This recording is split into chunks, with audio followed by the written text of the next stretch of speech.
We got a great crowd. We got 46, our largest crowd ever, so we're pretty jacked up. Got a lot of issues.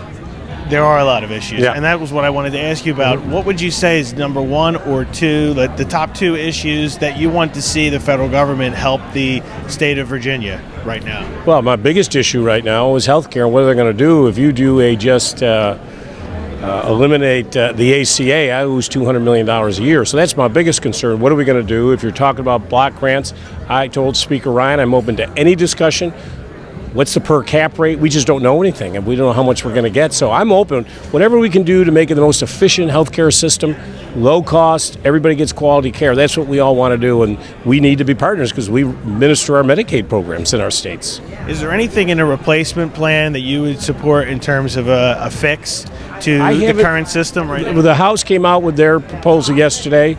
John Kasich came out and said it's a non-starter, so I will follow the lead of Governor Kasich.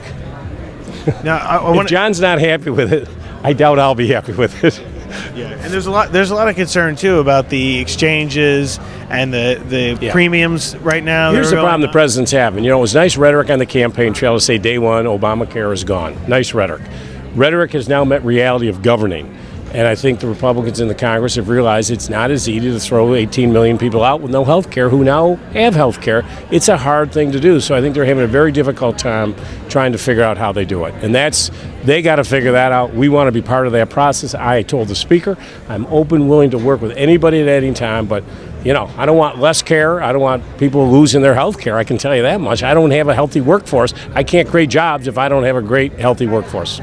I wanted to also ask you about President Trump saying he wants to cut federal funding for sanctuary cities. What's your position on that issue? What would you encourage cities and towns in Virginia to do? Well, first of all, we're a Dillon rule state, so it really doesn't apply to us as it does other states. I had three bills that I'm vetoing from the legislature on this. I am not using my local law enforcement as federal ICE officers. They're busy. And the head of my sheriffs, our state troopers, I'm in constant discussion. They don't want this. They're busy. They're doing their job. They are not trained, nor do they have the time to go become federal ICE officers. We're just not going to allow it in Virginia.